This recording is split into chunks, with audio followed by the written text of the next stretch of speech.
الحمد لله وكفى وسلام على عباده الذين اصطفى أما بعد.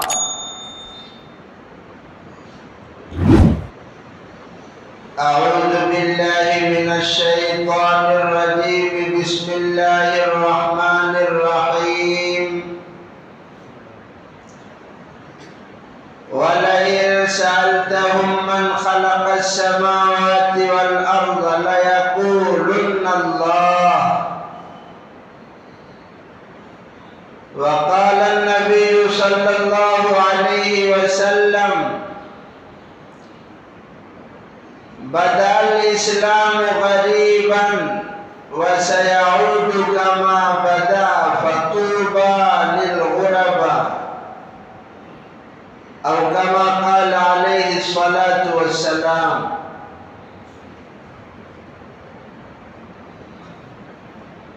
سلام اس پر کی اسرار محبت جس نے سکھلائے،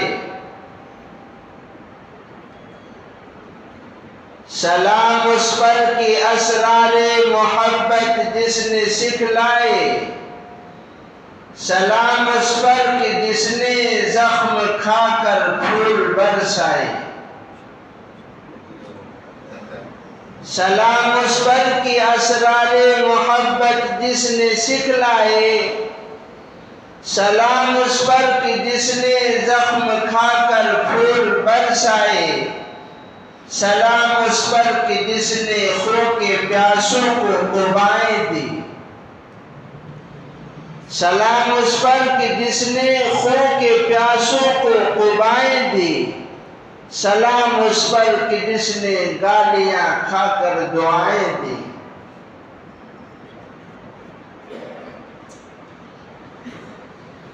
اللہ تبارک و تعالی ہی اس کائنات کے خالق اور مالک ہیں.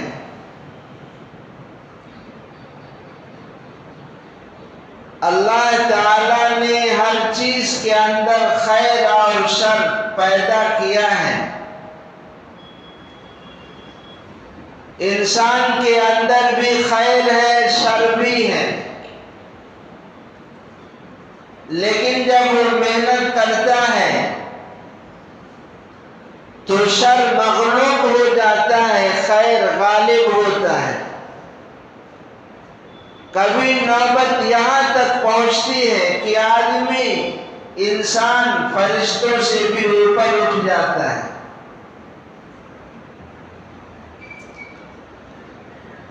اللہ تبارک و تعالیٰ نے اسی کے لیے انبیاء کرام کو مبعوث فرمایا، تاکہ جب انسان کو صحیح راستہ مل جائے گا اور اس پر محنت کرے گا تو اس کائنات میں امن و امان قائم ہوگا. انسان سبعیت اور بہیمیت سے نکل کر اشرف المخلوقات میں شامل ہو جائے گا. ورنہ اگر یہ صفات اس کے اندر پیدا نہ ہوئی تو پھر اولئک کالانعام بل هم اضل، جانور سے بھی وہ بدتر ہو جائے گا. اسی لیے مکہ المکرمہ کی دھرتی پر اللہ تعالیٰ نے آپ سے پہلے حضرت ابراہیم علیہ السلام کو بھی بھیجا تھا. حضرت اسماعیل علیہ السلام کو اللہ نے اس میں آباد کیا. آپ ہی کے خاندان اور قبیلے کے لوگ اس شہر میں آباد ہوئے. باہر سے جو قافلہ آیا، جو لوگ آئے، وہ آپ کے ہی خاندان میں گھل مل گئے اور مکہ شہر آباد ہو گیا. رسول اکرم صلی اللہ علیہ وسلم جب مبعوث ہوئے، آپ کو سر پر آپ کے نبوت کا تاج رکھا گیا. وہی مکہ کے لوگ جو آپ کو آمین کہتے تھے، آپ کو صادق کہتے تھے، آج کیا بات ہے آپ کے مخالف ہو گئے. جو چچا آپ کی ولادت کی خوشی میں اپنی باندی کو آزاد کر دیتا ہے۔ آج کیا بات ہے کہ وہی ابو لہب آپ کا دشمن ہو گیا، جبکہ عرب میں خاندانی تھی، ایک قبیلہ اپنے کسی فرد کو تنہا نہیں چھوڑ سکتا تھا۔ اگر کسی خاندان یا کسی قبیلے کے کسی فرد پر کوئی آنچ آتی ہے، سارا قبیلہ اکٹھا ہو کر لڑائی کرنے پر آمادہ ہو جاتا تھا۔ لیکن اس کو چھوڑ کر آج کیا بات ہے کہ ابو لہب خاندان کو بھی چھوڑ دیا اور مکہ کے جو سردار ہیں، مشرک ہیں، ان کا ساتھ دے رہا ہے۔ سوال یہ ہے کہ آخر مکہ میں بت پرستی آئی کہاں سے؟ یہاں تو ابراہیم علیہ السلام کا خاندان ہے، یہاں تو اسماعیل علیہ السلام بسائے گئے ہیں۔ وَإِذْ يَرْفَعُ إِبْرَاهِيمُ الْقَوَاعِدَ مِنَ الْبَيْتِ وَإِسْمَاعِيلُ، اسی شہر مکہ میں حضرت ابراہیم و اسماعیل علیہ السلام اللہ کے گھر کو تعمیر کر رہے ہیں۔ تو یہاں کے لوگ تو موحد تھے، اللہ کو مانتے تھے، پھر یہ لڑائی کس پر ہوئی کہ آج مکہ کے لوگ آپ کے دشمن ہو گئے؟ جاہلیت کا دور ہے، لوگ درندے بن گئے ہیں، لیکن اس کے باوجود بھی ان کا عقیدہ ہے کہ بڑے بڑے کام اللہ ہی کرتا ہے۔ قرآن پاک کی ایک نہیں کئی ایک آیتیں آپ پڑھیے جس میں اللہ تبارک و تعالیٰ نے ان کے بارے میں ارشاد فرمایا ہے کہ پوچھئے ان سے زمین و آسمان کا خالق کون ہے؟ یہ کہیں گے زمین و آسمان کا خالق اللہ ہے۔ دریا کے اندر کشتی میں اگر یہ سفر کر رہے ہیں اور سمندر کے بیچ میں موجوں کے گھیراؤ میں جب یہ کشتی ان کی پھنس جاتی ہے تو اس بھنور میں یہ اپنے لات کو نہیں پکارتے، منات کو نہیں پکارتے، عزا کو نہیں پکارتے، وہ یہاں صرف اللہ کو پکارتے ہیں، کیونکہ یہ جانتے ہیں کہ اس بھنور میں اگر کوئی ہمارا بیڑا پار کر سکتا ہے، ہماری کشتی کو کوئی کنارے لگا سکتا ہے تو اللہ کی ذات ہے۔ اس لیے ایک نہیں کئی ایک واقعات پڑھیں گے جس میں سے ابو جہل کا جو لڑکا ہے حضرت اکرمہ جو بعد میں اسلام لائے، 7 ہجری میں مکہ فتح ہوتا ہے، کتنے لوگ بھاگ گئے ہیں شہر چھوڑ کر، ابو جہل کا بیٹا بھی بھاگ گیا ہے۔ سمندر کے کنارے بندرگاہ پر جب پہنچتا ہے اور کشتی میں سوار ہوتا ہے یمن جانے کے لیے، وہ کشتی یمن جا رہی ہے، اس میں یہ سوار ہوتا ہے، لیکن جب یہ کشتی دریا کے بیچ میں پہنچتی ہے اور بھنور میں پھنس جاتی ہے، ملاح اعلان کرتا ہے پکارو اس رب کو جس نے اس کائنات کو بنایا ہے، جس نے آسمان و زمین کو بنایا ہے، بسم اللہ مجریہا و مرساہا، جس کے حکم سے یہ کشتی سمندر میں چلتی ہے، جس کے حکم سے یہ جہاز فضاؤں میں اڑتے ہیں، اسی رب کو پکارو گے۔ چنانچہ اپنے اپنے عقیدے کے مطابق لوگوں نے اللہ کو پکارنا شروع کیا۔ اکرمہ بھی پکارنے لگے، لیکن ساتھ میں یہ سوچ بھی رہے ہیں کہ جب میں جس لات کو پکارتا ہوں، جس منات کو پکارتا ہوں، اسی کا کام تو یہ آخری نبی جناب محمد رسول اللہ صلی اللہ علیہ وسلم کر رہے ہیں۔ آج تو لوگوں کو یہی پیغام دے رہے ہیں کہ یہ بت جن کے سامنے ہم اپنے سروں کو جھکاتے ہیں، جن سے ہم اپنی مرادیں مانگتے ہیں، یہ کچھ نہیں کر سکتے اگر آج اس سمندر کے بیچ میں لات و منات عزا ہماری مدد نہیں کر سکتے، تو پھر اسی رب کو پکاریں اور کیوں نہ ہم اسلام لے آئیں۔ چنانچہ یہ کشتی واپس آتی ہے بندرگاہ پر، اکرمہ اترتے ہیں، سمندر کے کنارے ان کی بیوی کھڑی رہتی ہے، خوشخبری سناتی ہے، ہم آپ کے لیے عمل لائے ہیں، آپ چلیے۔ اس کے بعد آتے ہیں، اسلام قبول کرتے ہیں۔ پھر اکرمہ ابو جہل کے لڑکے تھے، رضی اللہ عنہ بنتے ہیں۔ اس لیے اللہ تعالیٰ نے کہا وَلَئِن سَأَلْتَهُم مَّنْ خَلَقَ السَّمَاوَاتِ وَالْأَرْضَ لَيَقُولُنَّ اللَّهُ، اگر آپ ان سے سوال کریں کہ زمین و آسمان کا خالق کون ہے تو یہ کہیں گے اللہ ہے۔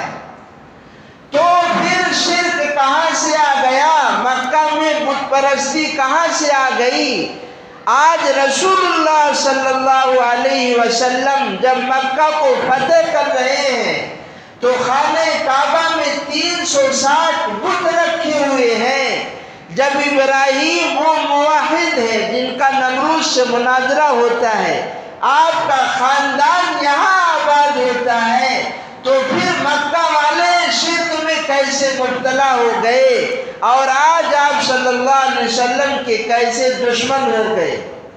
دراصل مکہ میں ایک آدمی تھا جس کا نام ہے عمرو بن لحی۔ یہ شام میں، کہیں یمن میں، کہیں اور ملکوں کا سفر کرتا تھا، لیکن یہ دنیا بڑی عظیم ہے، بہت طویل ہے، ہر ایک قسم کے لوگ ملیں گے، یہ سفر کیا کرتا تھا۔ اس کو کہیں مورتی ملی، اس مورتی کے سامنے اس نے لوگوں کو دیکھا کہ لوگ اس کے سامنے اپنے سروں کو جھکاتے ہیں اور مورتیوں کے واسطے سے اللہ تک پہنچنا چاہتے ہیں۔ اس لیے اس بدبخت اور لعنتی آدمی نے مورتی خریدا، مکہ میں لے آیا اور لوگوں کو یہ سمجھایا کہ یہ ان کے واسطے سے ہم خدا تک پہنچ سکتے ہیں، اگر ان کی یہ خوش ہو گئے، ان کی سفارش سے ہمیں جنت میں داخلہ ہو جائے گا، اللہ تعالیٰ خوش ہوں گے۔ آج اسی عقیدے کے لوگ دنیا میں پائے جاتے ہیں جو اپنے آپ کو کہتے ہیں ہم مسلمان ہیں اور کہتے ہیں ان کی سفارش سے، ان کے واسطے سے ہم اللہ تک پہنچ جائیں گے۔ یہ ایک بت لایا، اس کے بعد بخاری شریف آپ اٹھائیے، لات ایک بت کا نام ہے۔ یہ لات ایک نیک آدمی تھا جو حاجیوں کو، عمرہ کرنے والوں کو پانی میں ستو گھول کر کھلاتا تھا، لیکن جب یہ مرا ہے تو اس کی نیکی کی وجہ سے لوگوں نے اس کی مورتی بنا دی، یہ لات بت ہو گیا۔ اس طریقے سے پھر لوگوں کا رسم اور رواج بڑھتا گیا اور ایک نہیں کئی ایک مورتیاں لوگوں نے گڑھ لی جس کے سامنے وہ اپنے سروں کو جھکاتے تھے۔ پھر بھی ان کا عقیدہ تھا کہ بڑے بڑے کام کون کرتا ہے؟ اللہ ہی کرتے ہیں، لیکن اور جو چھوٹے کام ہیں وہ ہمارے یہ بت ہی کریں گے، اور اس طریقے سے مکہ میں بت پرستی آ گئی۔ اللہ کے نبی صلی اللہ علیہ وسلم نے جب کہا اے لوگوں لا الہ الا اللہ کہہ لو، تو ان کے کلیجے پھٹ گئے، ان کے دماغ معوف ہو گئے، اور وہ نبی جن کو آج صادق اور امین کہا جاتا رہا، آج لوگ دشمن ہو گئے، اس لیے کہ وہ لا الہ الا اللہ کا مطلب سمجھتے تھے۔ آج ہم مسلمان ہو کر لا الہ الا اللہ کا اپنے زبانوں سے اقرار کرتے ہیں، لیکن چاپلوسی ہمارے اندر، اسباب ہمارے اندر، آج خدا سے ہٹ کر روزی کا ذریعہ ہم نے فیکٹری کو سمجھ لیا۔ ہم یہ سمجھتے ہیں اگر ہم کمائیں گے تو کھائیں گے، نوکری کریں گے تو ہم کھائیں گے۔ ہم اسباب میں اتنا گھس گئے، ہمیں اتنا بھی نہیں پتا کہ آخر اسباب کا بھی خالق تو وہ رب ہے جو اللہ ہمیں اسباب کے ذریعے سے آج روزی دے رہا ہے، ہماری ضروریات کو پورا کر رہا ہے۔ کیا وہ اللہ بغیر اسباب کے کام نہیں کر سکتا؟ ہم نے آج اتنا شرک کیا ہے، ہم زبان سے تو اقرار کرتے ہیں لا الہ الا اللہ کا، مگر ہمارے دل میں بت بیٹھے ہوئے ہیں، ہمارے دل گندے ہو گئے، ہمارے دلوں میں شرک آ گیا۔ جبکہ حدیث پاک میں ہے کہ جو آدمی اخلاص کے ساتھ لا الہ الا اللہ کہہ دے، اسے خوشخبری سنا دو جنت کی، اسے جنت ملے گی۔ لیکن اخلاص کا مطلب یہی ہے کہ دل شرک سے پاک ہو۔ حضور اکرم صلی اللہ علیہ وسلم نے حدیث پاک میں جو ارشاد فرمایا، بدأ الاسلام غریبا، اسلام اجنبی کی حالت میں شروع ہوا ہے، وَسَيَعُودُ كَمَا بَدَأَ، اجنبی کی حالت میں پھر یہ لوٹ جائے گا۔ فَطُوبَى لِلْغُرَبَاء، خوشخبری ہو، جنت کی بشارت ہو، خوشیوں بھری زندگی کی بشارت ہو۔ کن لوگوں کے لیے کہ جب اسلام اجنبی ہو جائے گا پھر بھی وہ اسلام پر قائم رہیں گے۔ آج مکہ المکرمہ کی دھرتی پر جب آپ نے اسلام کا علم بلند کیا ہے اور توحید کا ڈنکا بجایا ہے، وہ ابو بکر صدیق جن کی عزت تھی، جو تاجر آدمی تھے، رسول اکرم صلی اللہ علیہ وسلم کے دوست بھی تھے، ہر کوئی آپ کو عزت کی نگاہ سے دیکھتا ہے، لیکن آج وہی ابو بکر مسجد حرام میں آ کر جب اپنے ایمان کا اور توحید کا اعلان کرتے ہیں تو مکہ کے لوگ ٹوٹ پڑتے ہیں، آپ کو مارتے ہیں، آپ کو ستاتے ہیں، لہو لہان کر دیتے ہیں۔ وہ پیغمبر اعظم صلی اللہ علیہ وسلم اسی مکہ کی مسجد حرام کے صحن میں جب آ کر نماز پڑھتے ہیں، عقبہ بن ابی معیط یہ بدبخت آپ کے گردن مبارک میں رسی ڈال کر کھینچتا ہے، جس سے آپ کا دم گھٹنے لگتا ہے۔ وہ بدبخت بھی ہے کہ آپ صلی اللہ علیہ وسلم مسجد حرام میں نماز پڑھ رہے ہیں، نماز کی حالت میں ناپاک اوجھڑی آپ کے گردن مبارک پر لا کر رکھ دی جاتی ہے۔ یہ واقعات ہیں، ہم سنتے ہیں لیکن ہم نے اسے سمجھا نہیں۔ آج ہم فری میں مسلمان ہو گئے، اسلام اس مسلمانوں کے گھر میں پیدا ہوئے۔ یاد کرو، سوچو، وہ پیغمبر اعظم جن کی وجہ سے کائنات بنائی گئی، سارے انسانوں کے بعد اگر کوئی پہلا نمبر ہے، افضل انسان ہے، سیدنا ابو بکر صدیق رضی اللہ عنہ کا ہے۔ اس دین کے خاطر مسجد حرام کے صحن میں ان کو مارا گیا، آپ کے گردن مبارک پر ناپاک اوجھڑی رکھی گئی۔ وہ امام الانبیاء جناب محمد رسول اللہ صلی اللہ علیہ وسلم کو مسجد حرام کے صحن میں گالیاں دی گئیں۔ ابن جدعان کی باتیں نے دیکھ لیا، وہ گالیاں ہیں جسے ہمارے کان سن نہیں سکتے۔ جب اس بانی نے سنا کہ امام الانبیاء جناب محمد رسول اللہ صلی اللہ علیہ وسلم کو آج یہ بدبخت ابو جہل گالی دے رہا ہے، آپ کے چچا حضرت حمزہ شکار کرنے کے لیے گئے تھے، جب وہ شکار سے آتے ہیں، یہ عورت ذات ہے، بادی ہے، حضرت حمزہ کے کانوں میں جا کر کہتی ہے آج کو کچھ زیادہ ہی ہو گیا۔ حضور صلی اللہ علیہ وسلم کو آج ابو جہل نے اس طرح برا بھلا کہا ہے، حضرت حمزہ آپ اس سے پار ہو جاتے ہیں، آخر نوجوان ہے، حضرت حمزہ کا خون کھولتا ہے، مسجد حرام کے صحن میں آتے ہیں، ابو جہل وہاں بیٹھا ہوتا ہے، اپنی تلوار کو پلٹ کر ابو جہل کے سر پر مارتے ہیں اور کہتے ہیں تو نے کیا سمجھ لیا ہے کہ رسول کا کوئی نہیں ہے، آخر میرا بھتیجا ہے۔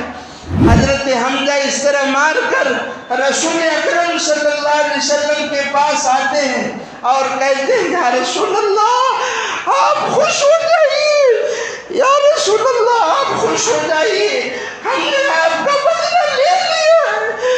حضور اکرم صلی اللہ علیہ وسلم نے کہا تم نے بدلہ لے لیا ہے لیکن مجھے خوشی نہیں ہے۔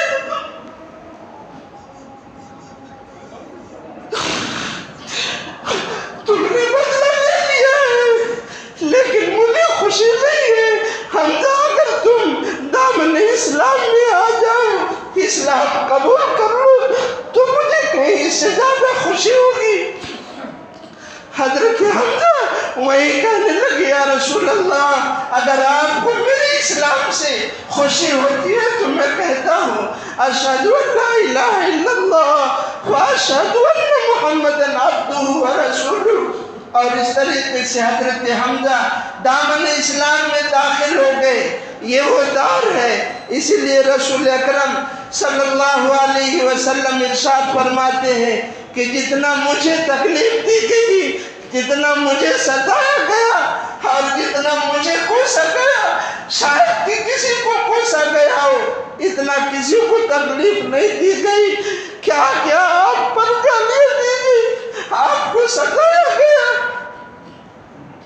امام الانبیاء جناب محمد رسول اللہ صلی اللہ علیہ وسلم کو کون کون سی گالیاں دی گئی، لیکن آپ سب جیل گئے۔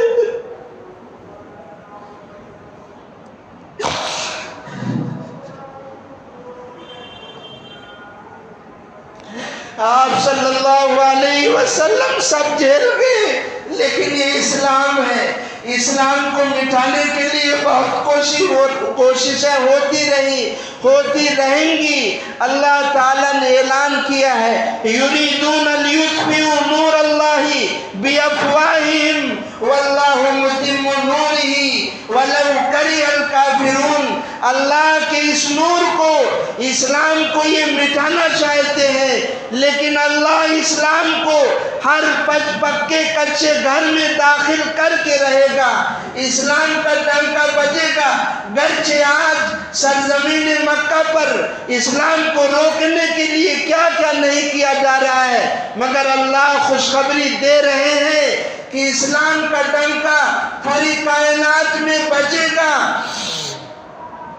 اس لیے رسول اکرم صلی اللہ علیہ وسلم کے چچا ابو طالب، ان سے کفار مکہ نے آپ کو مانگا، دھمکی دی گئی، آپ کو یعنی محمد رسول اللہ صلی اللہ علیہ وسلم کو ہمارے حوالے کر دیجئے ورنہ بہت برا ہوگا۔ ابو طالب آپ راستے سے ہٹ جائیے، مگر وہ ابو طالب کہ اس آسمان کے نیچے اور اس زمین کے اوپر ایسا چچا اور بھتیجا نہیں دیکھا گیا، سر سے لے کر پیر تک گرچہ اسلام نہیں لائے مگر رسول اللہ صلی اللہ علیہ وسلم کے محافظ بن کر کھڑے رہے اور کفار مکہ سے صاف کہہ دیا تمہیں جو کچھ کرنا ہے کر لو، محمد رسول اللہ کو تمہارے حوالے نہیں کر سکتا، لڑائی کی نوبت آئی لڑوں گا، لیکن محمد رسول اللہ پر اگر ذرا بھی آنچ آئی تو سمجھ لینا بہت برا ہوگا، اچھا نہیں ہوگا۔ اسی لیے علماء نے لکھا ہے رسول اللہ صلی اللہ علیہ وسلم کی سفارش سے سر سے لے کر پیر تک ابو طالب کو جہنم سے آزاد کر دیا جائے گا۔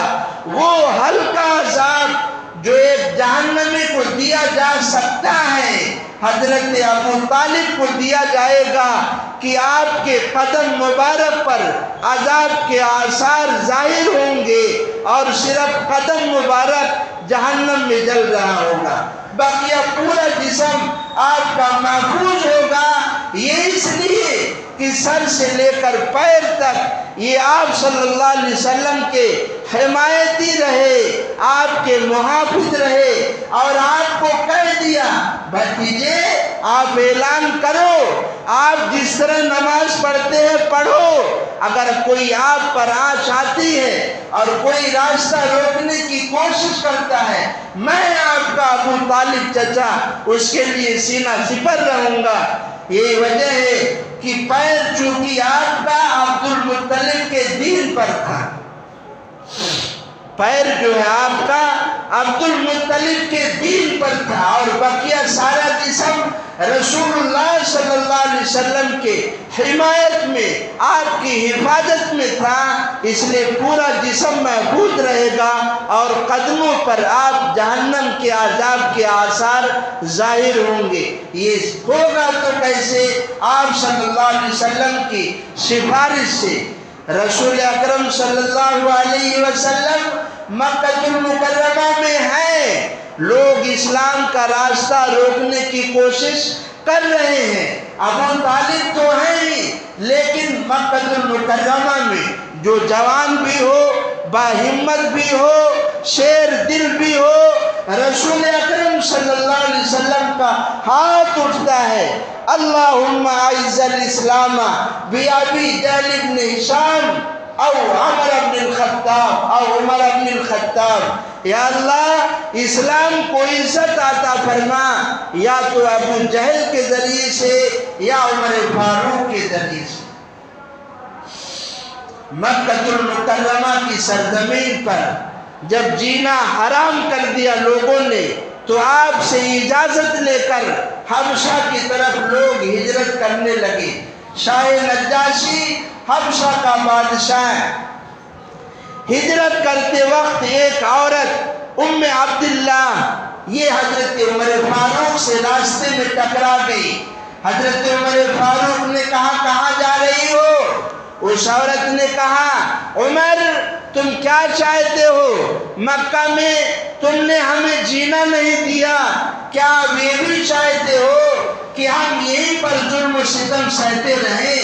ہم نے اپنا گھر چھوڑ دیا، اپنی جائیداد چھوڑ دی، اپنی زمینیں چھوڑ دی، اب رہو آرام سے، آج ہم مکہ چھوڑ کر جا رہے ہیں۔ اس عورت کے الفاظ سے بجلی بن کر گرے ہیں عمر فاروق کے دل پر، اور سوچنے لگے کہ اگر اسی طرح ہمارے مکہ شہر کے خاندان اور قبیلے کے لوگ اس مکہ شہر کو چھوڑتے جائیں گے تو یہ اچھا نہیں ہوگا۔ ان کو درد تھا، تکلیف تھی، سوچتے ہیں آخر کیا کیا جائے، تو ان کے سمجھ میں آتا ہے کیوں نہ ہی اس شخص کو نپٹا دیا جائے جس کی وجہ سے آج بیوی شوہر میں، بھائی بہن میں، باپ بیٹے میں جدائی ہو رہی ہے، نعوذ باللہ اسی کے سر سے تن کو جدا کر دیا جائے۔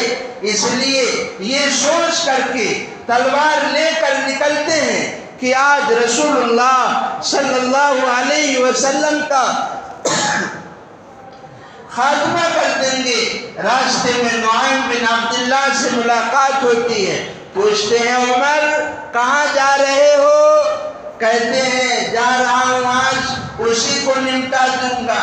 سرور دو عالم صلی اللہ علیہ وسلم کا کام آج تمام کر دوں گا۔ حضرت نعیم نے جب دیکھا معاملہ گمبھیر ہے اور واقعی میں یہ رسول اللہ صلی اللہ علیہ وسلم کو تکلیف کوئی پہنچا نہ دے، اس لیے نعیم بن عبداللہ نے بات گھما دی۔ کیسے گھمائی؟ کہ عمر تم تو جا رہے ہو قتل کرنے کے لیے نعوذ باللہ رسول اللہ صلی اللہ علیہ وسلم کو، لیکن ذرا اپنے گھر کی تو خبر لو، تمہاری بہن فاطمہ بھی مسلمان ہو گئی ہے، تمہارے بانوئی سعید بن زید بھی مسلمان ہو گئے ہیں۔ ابھی سننا تھا، پارا گرم ہوا۔ اسلام میں، اس کائنات میں ایسی شخصیتیں کم پیدا ہوتی ہیں جیسی شخصیت عمر فاروق رضی اللہ عنہ کی ہے۔ اتنا زوردار آواز تھی، آپ گرجتے تھے جب پسینے چھوٹ جاتے تھے۔ حدیث میں تو نہیں ہے لیکن بعض مورخین نے لکھا ہے کہ حضرت عمر فاروق جب گرجتے تھے تو حاملہ عورت کا بچہ بھی گر جاتا تھا آپ کی گرج سے۔ انہی دونوں کو رسول اللہ صلی اللہ علیہ وسلم نے دعا میں مانگا ہے، یا تو ابو جہل اسلام لے آئے یا عمر فاروق اسلام لے آئے، جن کے نام سے آج بھی کفر کانپتا ہے۔ رسول اللہ صلی اللہ علیہ وسلم کو آج یہ قتل کرنے کے لیے جا رہے ہیں، لیکن واپس الٹے قدم اپنے بہنوئی کے گھر پہنچتے ہیں۔ بلڈنگیں تو تھی نہیں اس طرح، چھوٹے چھوٹے مکانات تھے، اس لیے ڈائریکٹ دروازے پر پہنچ گئے۔ کچھ آواز بھی آ رہی ہے۔ حضرت خباب، وہ خباب جب اسلام لائے ہیں تو اتنا انہیں ستایا گیا، تکلیف دی گئی، انگاروں پر پتھر کو گرم کیا گیا اور اسی پر ان کو لٹا دیا گیا۔ اپنی پیٹھ کو کھول کر جب صحابہ کو دکھاتے تھے تو عمر جیسا شیر دل جس کے آنکھوں سے آنسو کی قطرے جاری ہو جاتے، وہ خباب کے جسم میں، پیٹھ میں بڑے بڑے گڈھے ہو گئے جل کر کے۔ یہ اسلام کے خاطر، یہ اسلام ہم تک یوں ہی نہیں آیا ہے، بڑی قربانیاں دی گئی ہیں۔ آج ہمیں فری میں مل گیا تو نماز کی قدر نہیں، حج کی قدر نہیں، کلمہ لا الہ الا اللہ کو ہم نے سمجھا نہیں، رسول کی عظمت نہیں، قرآن کی عزت نہیں، اس کے تلاوت کی توفیق نہیں۔ یہ صحابہ کرام تھے جنہوں نے دین کی خاطر اتنی قربانیاں دی۔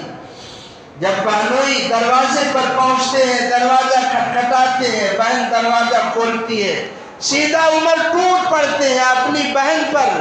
سنا ہے تو نے اسلام قبول کر لیا ہے، بے تحاشا مارتے ہیں، آپ کے بہنوئی چھڑاتے ہیں تو بہن کو چھوڑ کر بہنوئی پر ٹوٹ پڑتے ہیں۔ بالآخر جب بہن چھڑاتی ہے اور گرجدار آواز میں اپنے بھائی عمر ابن خطاب سے کہتی ہے، عمر تم بھی اسی خطاب کے بیٹے ہو جس خطاب کی بیٹی میں ہوں، جو خون تمہارے رگوں میں دوڑ رہا ہے وہی خون میری رگوں میں بھی دوڑ رہا ہے۔ اگر تم شیر دل ہو تو میں بھی شیر دل ہوں۔ عمر جو چاہے کر لو، ہم اسلام سے نہیں پھر سکتے، چاہے تم کتنا ہی مجھے مارو ستاؤ۔ یہ بہن کا کہنا تھا کہ عمر کا دل پگھل گیا اور کہنے لگے لاؤ تو کیا پڑھ رہی تھی؟ بہنوئی نے کہا تمہیں یہ نہیں دیا جا سکتا، اگر لینا ہے تو پہلے غسل کرو۔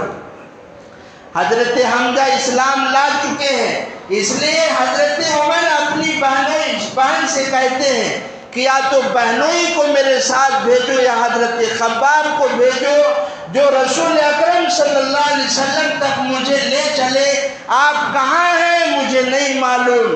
چنانچہ آپ دار ارقم میں تھے، رسول اکرم صلی اللہ علیہ وسلم کے پاس جب حضرت عمر جا رہے ہیں تو جھروکوں سے، گھر کے جھروکوں سے، کھڑکیوں سے صحابہ نے دیکھا کہ وہ ننگی ہوئی تلوار، ننگی لٹکی ہوئی تلوار اور تیریں آپ کے جسم پر لٹک رہی ہیں۔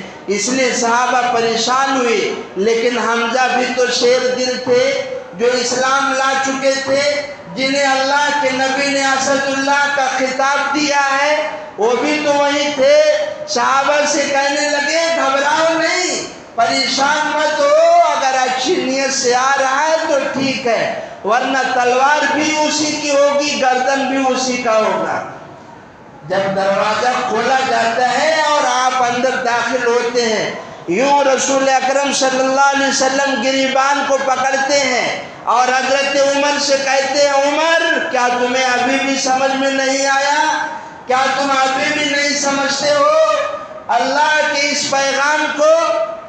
حضرت عمر کہنے لگے یا رسول اللہ، ہم تو آپ کے قدموں میں سر رکھنے کے لیے آئے ہیں، ہم اسلام قبول کر لیے ہیں۔ نعرہ تکبیر، اللہ اکبر کی صدائیں بلند ہوتی ہیں۔ مکہ کی پہاڑیاں یوں سمجھو جیسے داؤد علیہ السلام جب زبور پڑھتے تھے تو آپ کے ساتھ بھی پہاڑوں سے تلاوتوں کی آواز آتی تھی، پرندے فضاؤں میں رک کر آپ کے ساتھ زبور کی تلاوت کیا کرتے تھے۔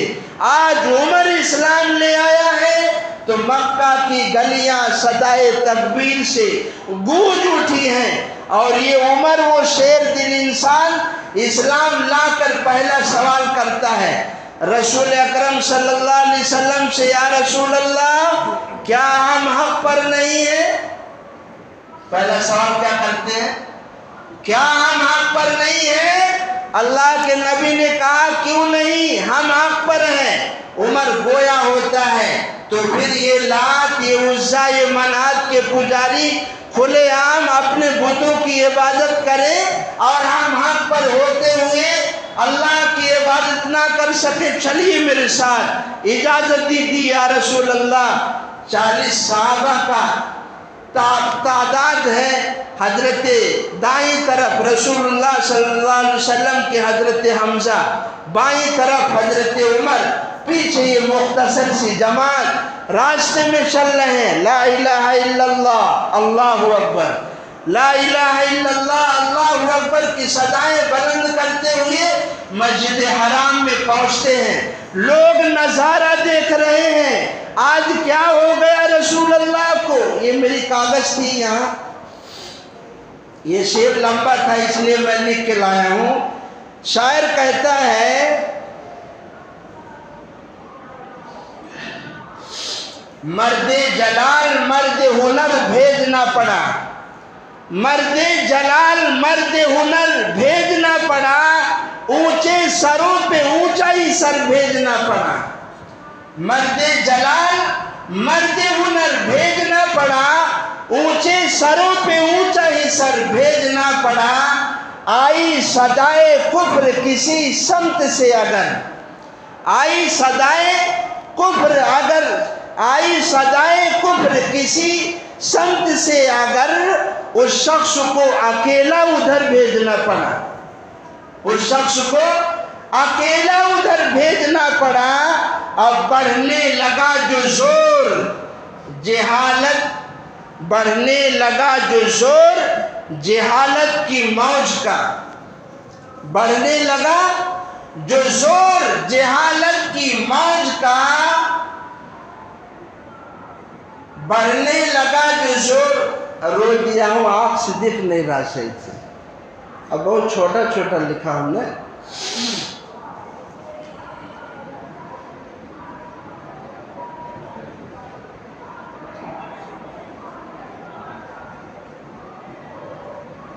دیکھو میں لکھا ہوں، میں خود نہیں پڑھ پا رہا۔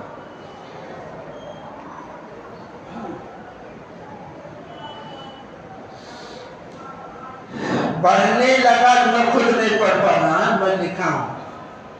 سب سے بڑے نبی کی آخری جو شعر سن لو، سب سے بڑے نبی کی حفاظت کے واسطے، سب سے بڑے نبی کی حفاظت کے واسطے فولاد سے بھی سخت بشر بھیجنا پڑا۔ وَمَا عَلَيْنَا إِلَّا الْبَلَاغُ۔